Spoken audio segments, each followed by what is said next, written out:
Good afternoon, everyone.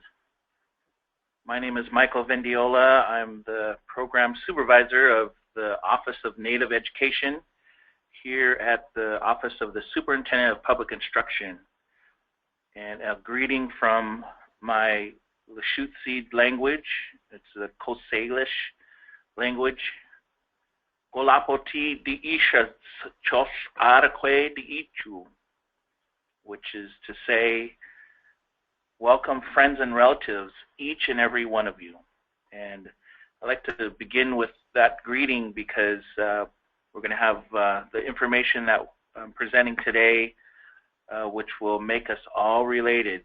We'll all be looking at this and understanding the importance of relationships. Some of the information on here is incorrect. We did a previous presentation of this PowerPoint at a training last week, and so my apologies for the misinformation that appears. Most notably, Patsy Whitefoot, one of our tribal elders from the Yakama Nation, is not here today to present. She's the director of the Toppenish Indian Education program and is the past president of the National Indian Education Association. And I want to direct your attention to the top left corner, which is the National Indian Education Association logo. And I want to recognize that logo because today's presentation is a collaboration between NIEA and the Office of Native Education, which was a wonderful collaboration for our office. It was a unique opportunity for our office to collaborate with a national organization on educational policy. And our logo appears on the upper right corner there. It's a piece of art that was generated by Roger Fernandez, and it represents both on the left side the coastal area of Washington State, and on the right side the plateau area of the tribes that are in the eastern part of the state. Today's presentation is called Building Relationships with Tribes, ESSA Tribal Consultation, and ESSA being the Every Student Succeeds Act. And here is a slide that Patsy shared of our students, and these are students of the Toppenish School District where Patsy works, and the young girl on the left is actually her granddaughter. And we wanted to draw the attention that Native students in the state of Washington make up 6.3% of the student population. And it's a great group of students to work for, and we just wanted to put in the front of your minds these students who are in your schools.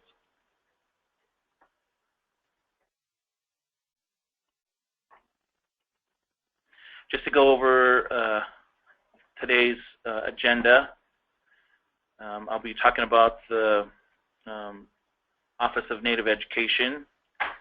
I'll share a little bit about the National Indian Education Association. I'll talk about the tribes that are within the boundaries of Washington State.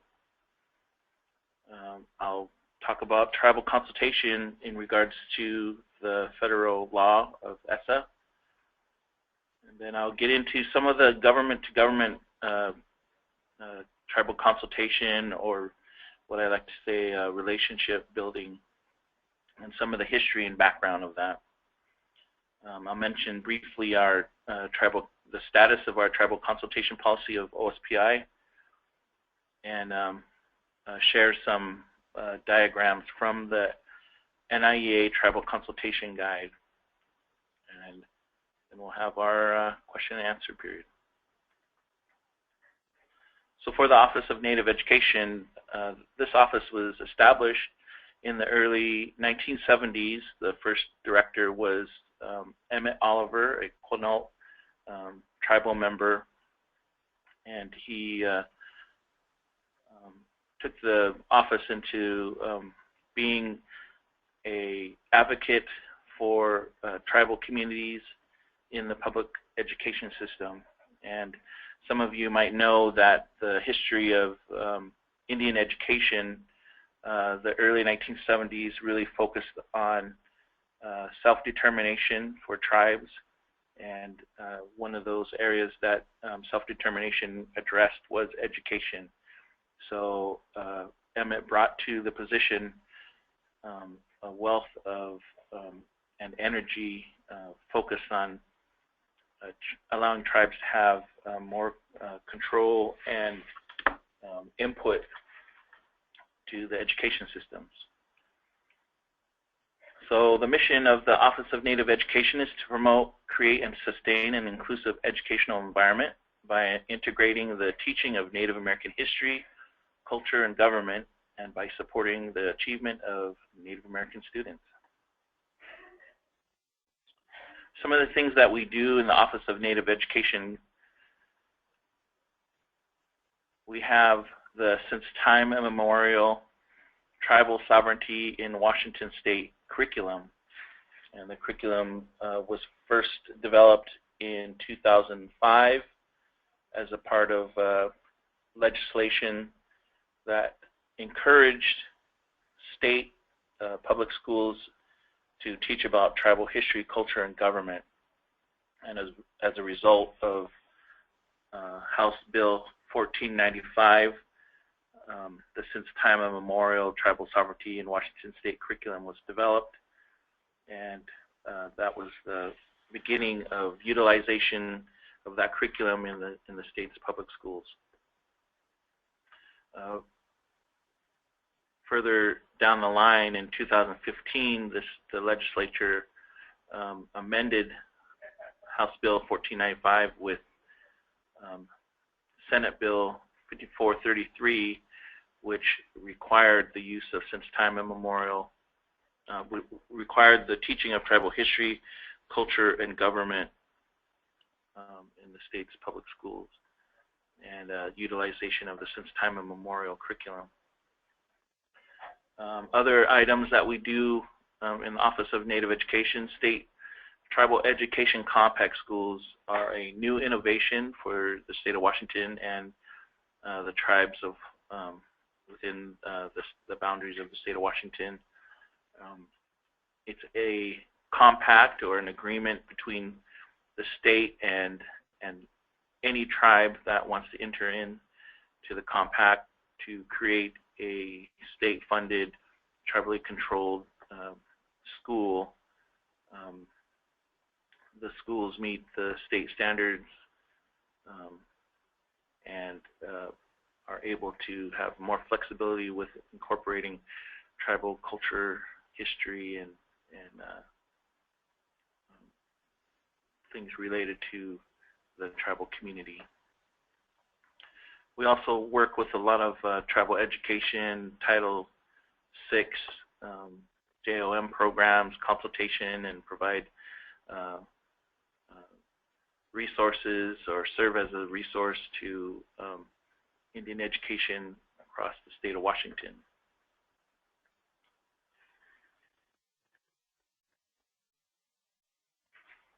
A little bit about the National Indian Education Association. It's a leading organization for Indian education, the largest association in the country. Founded in 1969 to encourage national discourse on Native education. One of the founders was Dr. Bill Demert, who was a professor at, well, he ended his career as a professor at Western Washington University, and was one of the first directors of the Bureau of Indian Education in Washington, D.C. Some of the principles are to bring Native educators together to explore ways to improve schools and the education of Native children, to promote the maintenance and continued development of Native languages and cultures, to develop and implement strategies for influencing local, state, federal policy and policymakers. And that's why they took a great interest in co-presenting and wanting to put this, be collaborative on this, on today's slideshow. This is some of the philosophy and ideology behind the National Indian Education. There's different areas they like to address, being advocates, building tribal education capacity, providing wraparound services, post-secondary success,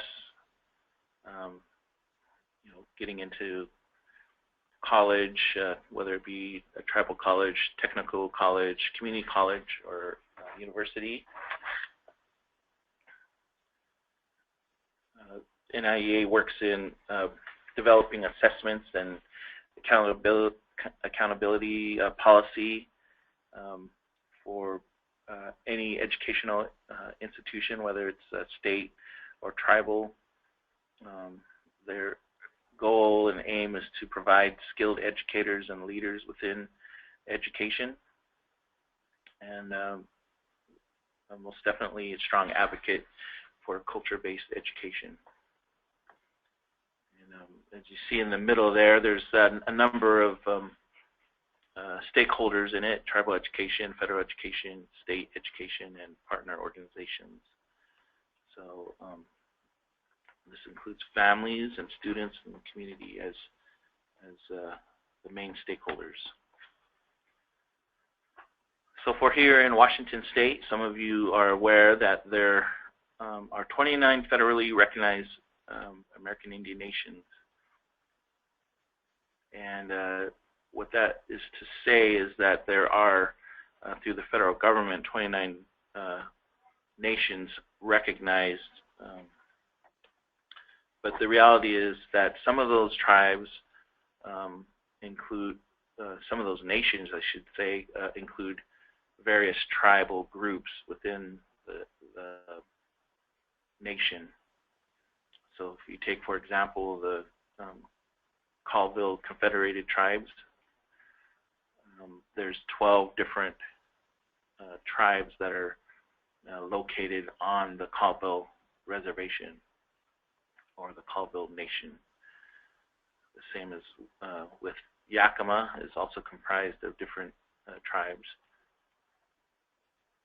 Each tribal nation is a politically independent, self-governing entity that operates according to its own constitution. So the best way to regard these tribal nations is as if it's its own government and its own nation. Each has a government-to-government relationship with the federal government of the United States of America.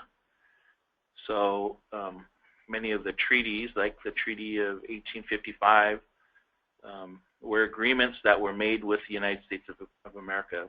So 1855 precedes the statehood of Washington.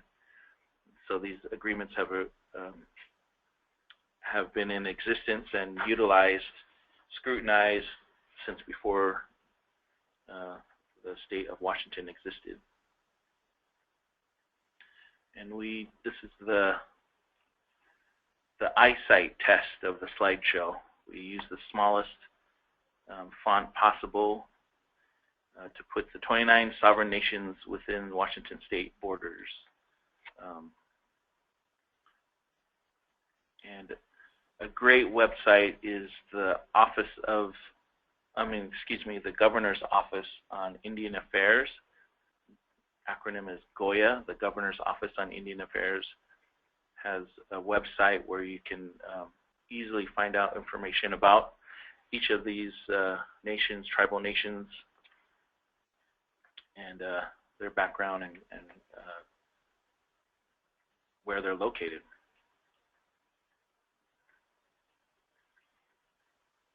During our presentation last week, it was requested that we put some reflection questions in here. And these are things that you might consider for yourself as we're going through the slideshow. What does the current relationship between your district and the local tribe or tribes look like? And how can it be strengthened? And when I asked this question at the training, the one response that we got basically, or to paraphrase, the person responded by saying, we don't partner, but we don't work against each other. And I thought that was a very wonderful summary of the typical relationship that school districts have with tribes. And there's a lot of room to grow, and some districts do better than others, and some are in contentious states. And so one of the things, services that we provide through the Office of Native Education is to try to be a conduit or support with establishing or improving relationships with tribes.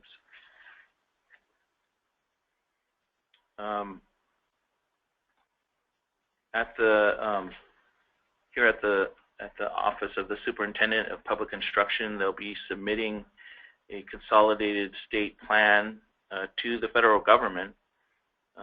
Our new superintendent, Chris Reckdahl, extended the planned date for submission to September of 2017. Currently, when you visit the OSPI website, the section for ESSA, which I suggest that you take a look at, it said that the public comment had been opened on November 15th, 2016, and will be open for at least 90 days. And so the expiration of the 90-day period is February 15th. So if you are looking to submit public comment regarding the state plan, at this point, I would suggest submitting it before February 15th, with the possibility that it may be extended, given that we're extending the submission date to September. And I really thought that the decision to extend that submission date was a good one, mainly so that school districts and stakeholders had an opportunity to take a look at the draft plan and formulate some of the items that will be a part of the state plan. In this case, building relationships with tribes and consulting with them.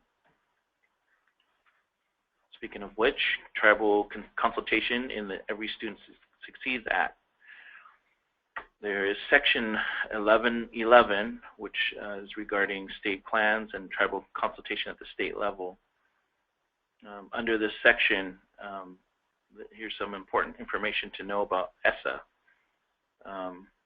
ESSA consultation requirements didn't exist under the No Child Left Behind. This section requires that representatives of Indian tribes in the state be included in the formation of state plans. Under ESSA, states must engage in timely and meaningful stakeholder consultation. And if you want to spend some time with the 1,000-page ESSA document, you'll find that phrase of timely and meaningful stakeholder consultation appears throughout the document in many places, and especially in regard to working with tribes and engaging in tribal consultation.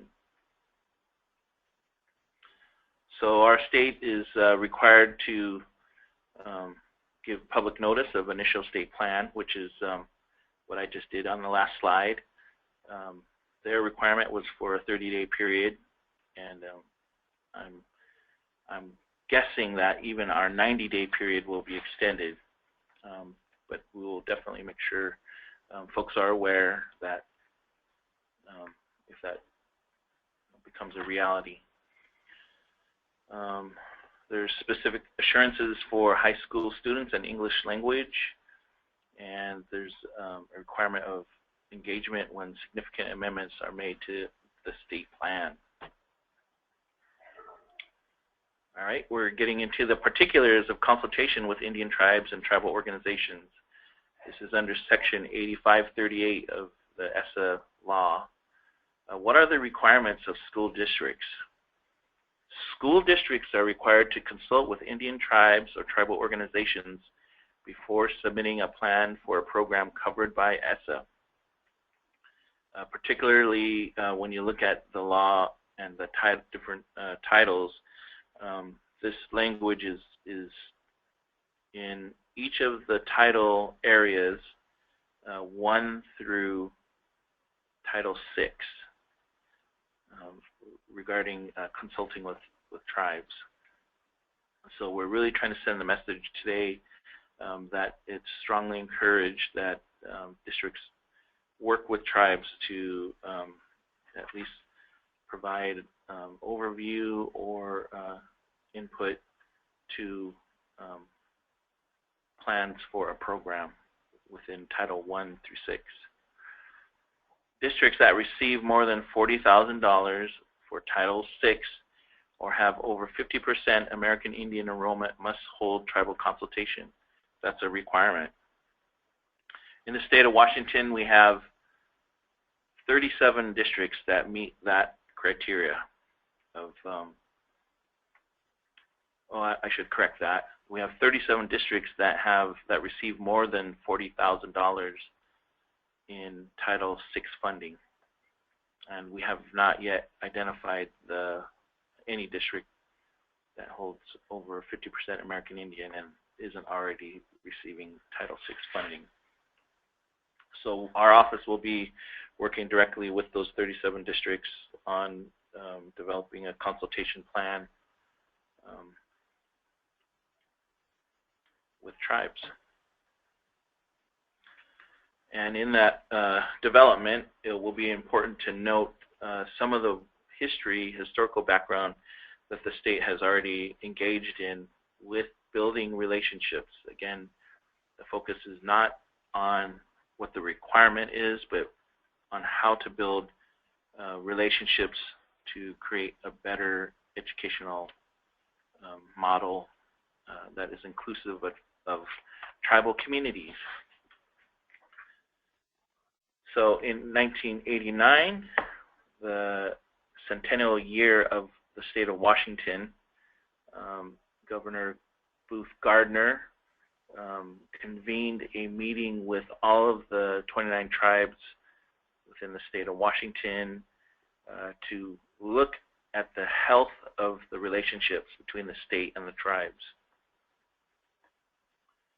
And they created a document called the Centennial Accord, and it was signed off by the governor, the state's agencies, and the tribes of Washington State. And a short excerpt from that accord is, this accord is executed between the federally recognized Indian tribes of Washington and the state of Washington in order to better achieve mutual goals through an improved relationship between their sovereign governments. This accord provides a framework for that government-to-government relationship and implementation procedures to assure execution of that relationship. One tremendous resource that I want to note at this time is through the Governor's Office on Indian Affairs, which is the website on the bottom right there. Mr. Gordon James is the trainer for the government-to-government training that the Governor's Office on Indian Affairs provides, and it's an excellent training. I highly recommend contacting them and bring him out to examine the idea behind government-to-government relationships. Also a part of the Centennial Accord, this is the section that addresses the educational, there are many areas that the state was examining at this Centennial Accord gathering. But the vision behind the education area of the Centennial Accord was comprehensive educational effort to promote understanding of the government-to-government relationship.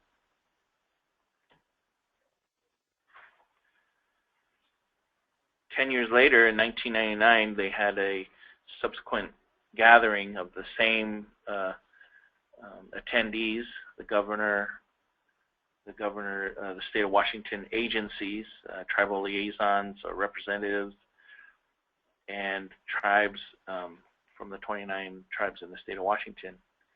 And they articulated more of what the vision is behind what type of education we should be providing in the state of Washington. Educating the citizens of our state, particularly the youth who are our future leaders, about the tribal history, culture, treaty rights, contemporary tribal and state government institutions and the relations, and the contribution Indian nations to the state of Washington to move us forward on the Centennial Accord's promise.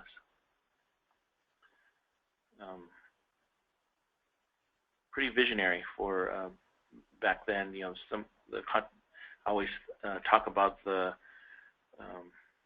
contributions of the tribes to kind of think about what is beneficial for the state education system.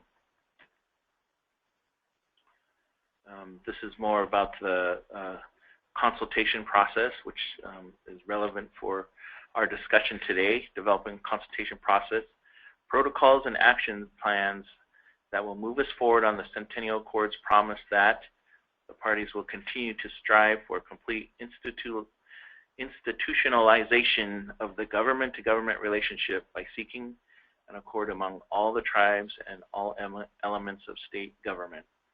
So this is kind of the vision of the state of Washington to really develop the relationship and institutionalize it within each of the state's agencies. Currently here at OSPI and in regards to tribal consultation, we have utilized the Department of Education's tribal consultation policy to conduct our current tribal consultations regarding ESSA. We did an invitation to all the tribes in the 29 states. We presented at, we held consultations both on the Colville Indian Reservation for Eastern Washington and here at OSPI for the western part of the state. And we have also presented with the Tribal Leaders Congress on Education, which is one of the leading education policy organizations for Indian education. We're in the midst, our office is currently drafting a tribal consultation policy that will then go before tribal leaders for approval, and then the superintendent for approval. And that will be our working consultation policy for the agency. And we encourage a similar process for school districts when working with tribes in their area. And we're collaborating with the Department of Early Learning as they have a well-written consultation policy and one that's been approved by tribes, so we're going to borrow some of the language from there. And as well partnering with the Tribal Leaders Congress on Education for the development of the policy. And NIEA is also serving as a resource for us. Here's our next reflection question, which is about why is it important to have a tribal consultation? And there are some great responses to this question. basically pointing to the fact that it's important to include the tribal communities. One of the responders actually responded that, looked at it from an economic point of view, which is that tribes are the fourth largest employer in the state of Washington. So it's important from an economic point of view to have these consultations. So I thought that was really valid and worth noting.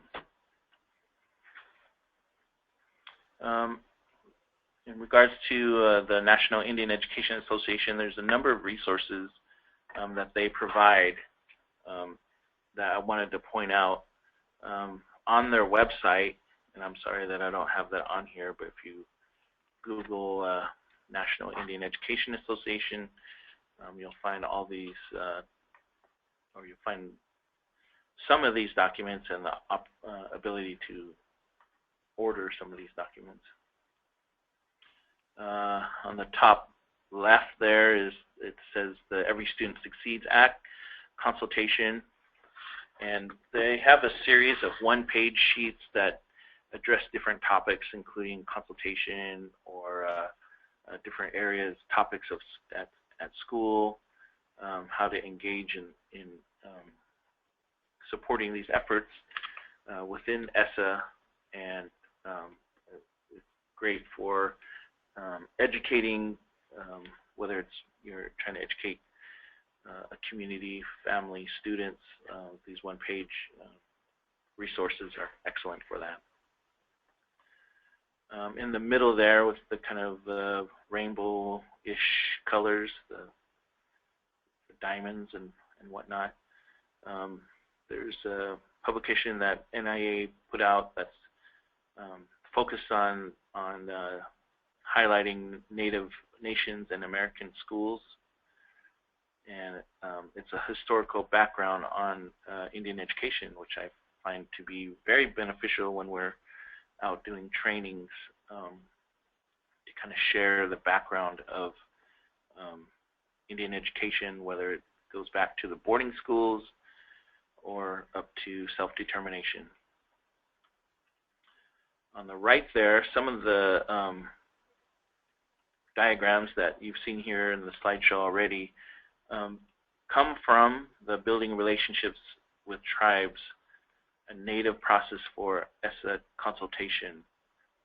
And this is probably their most recent document or guidebook that they've released. And it's actually downloadable on their website. So if you want to get more or get some of these diagrams that we've used or some of the information that we presented, it's in this guidebook, downloadable for free. And NIEA most recently developed a resource repository. They released, actually it's been a year, my apologies, since they've opened up this repository on culture-based education. And so if you're looking for resources, this is a great place to find resources on tribes and lesson plans, cultural-based lesson plans. And you can submit your culture-based lesson plans there as well. Okay, inside the Tribal Consultation Guide that I just shared with you, there are some essential elements to the consultation. Consensus-based decision-making. Typically, some tribes will focus on utilizing consensus-based decision-making to, I would say that's a more formal term, but it's essentially talking things out or really deeply examining before making decisions. One of the other important areas that the guide suggests is get to know your Native communities. Who are the neighbors within your community? Attend, when we have our trainings, for the since time immemorial curriculum when we're training teachers, that's one of the main things we suggest doing is just going to a community gathering, whether it's the athletic event, cultural event. A lot of tribes just have community dinners where they just get together and enjoy each other's company. If you show up there and you're an administrator or you're a teacher, I guarantee you that you're going to be surrounded by all of the kids. They're going to say, Mr. So-and-so or Mrs. So-and-so, what are you doing here? And, you know, just I've seen that happen. You'll be extremely popular, and they'll be so excited to see you there. Act with respect. That's pretty self-explanatory. And sustain progress, which I think is, you know, for me is the most important part of the consultation process. And here's some of the points that we've included just to give a better idea of what sustained progress means. Gain a clear picture of educational and community concerns. So that's surveying the community to find out, you know, what concerns and what things are they thinking about, the tribe's thinking about. Develop a long-range collective vision of Native success defined by the community. What does the community really feel like is success for their tribal children? And one of the ways I can explain that is when you see children in a tribal or cultural,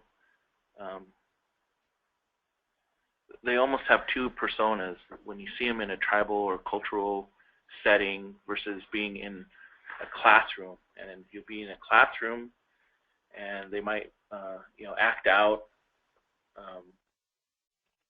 but if you see them in a cultural setting, you'll see them engaged and participating, or even if you have them in the classroom and you bring in a tribal elder, you'll likely see them immediately react to seeing that elder there, and their demeanor may change. And so that kind of gives you an idea of like what children understand are the expectations of the community. Initiate utilizing a collective decision-making. Initiate utilizing collective decision-making plan for success.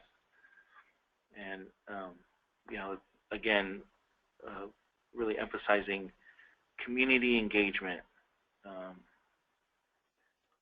And there's plenty of opportunities where tribes gather together to you know, work these things out, or working with tribal councils to be a partner. You see some school districts that work really well, real closely with tribal communities to be partners in the education process. Include a monitoring and evaluation plan that reflects the needs of both the Native community and state and local educational systems.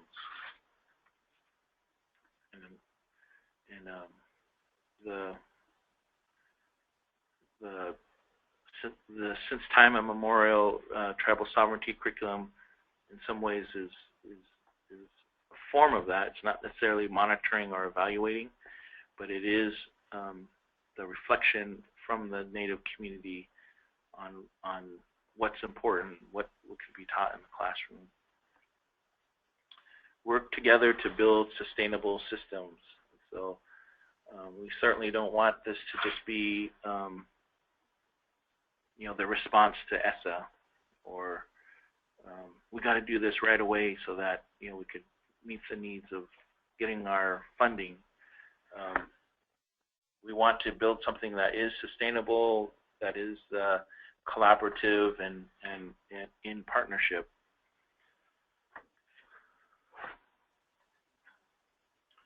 Here's our next reflection question. What are some good examples of districts working collaboratively with tribes to best support Native students? And that's our intention, I believe, to improve and support all students, including Native students that are present in the classroom.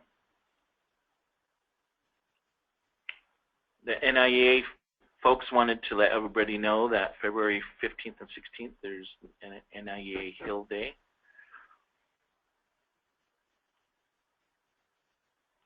And here is the big thank you.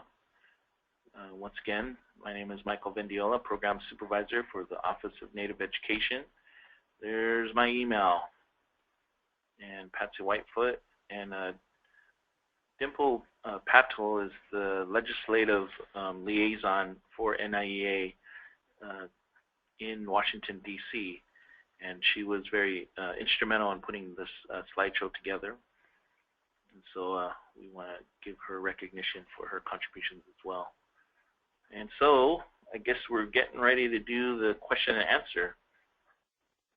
And I'm not sure, I think we're going to have a transition of our screen so I can actually see the questions that are here. I must have did a really good job. There's no questions in here, so unless you have, I'll give you another minute here to offer up any questions if you'd like to ask any questions. Hey, I see Mark Jacobson. Thank you, Mark. Mark Jacobson is our superintendent for one of our state tribal education compact schools out at Quileute Tribal School. Thanks for tuning in.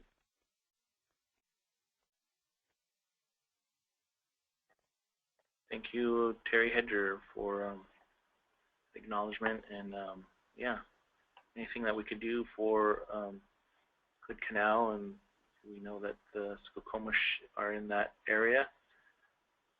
Please let us know.